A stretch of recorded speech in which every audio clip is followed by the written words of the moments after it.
문재인 대통령이 오늘 박근혜 전 대통령을 전격 사면했습니다. 한명숙 전 총리도 사면 대상에 포함됐습니다. 청와대 취재기자 나가 있습니다. 임혜준 기자. 네, 문재인 대통령이 오늘 박근혜 전 대통령을 전격 사면했습니다. 박 전 대통령 사면 안건은 조금 전인 9시 30분 국무회의에서 의결됐고 이어 박범계 법무부 장관의 공식 발표도 있었는데요. 박범계 장관은 국민 대화합의 관점에서 장기간 징역형을 집행 중인 박 전 대통령에 대한 특별 사면 및 복권을 결정했다고 설명했습니다. 박 전 대통령은 이로써 약 4년 9개월 만에 수감 생활을 마치게 됐는데요.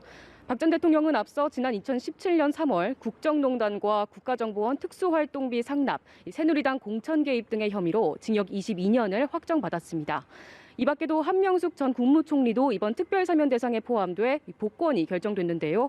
한 전 총리는 9억 원의 불법 정치 자금을 받은 혐의로 지난 2015년 징역 2년과 추징금 8억 원을 확정받은 바 있습니다. 이번 사면 대상에 이명박 전 대통령은 포함되지 않았습니다.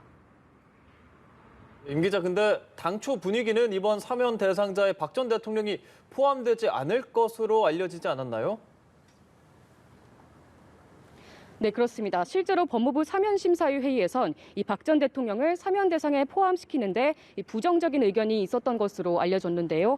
청와대 역시 이달 초부터 전직 대통령 사면과 관련한 언론의 물음에 논의된 바가 없다며 선을 그어왔습니다.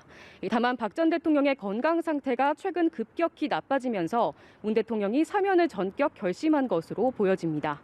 문 대통령은 지난 5월 취임 4주년 기자회견에서도 천천히 판단해 나가겠다고 하며 박 전 대통령의 사면에 다소 완화된 입장을 밝히기도 했습니다. 문 대통령은 더불어민주당 이재명 후보나 송영길 대표 등 여권과 사전에 논의하지 않은 것으로 알려졌는데요.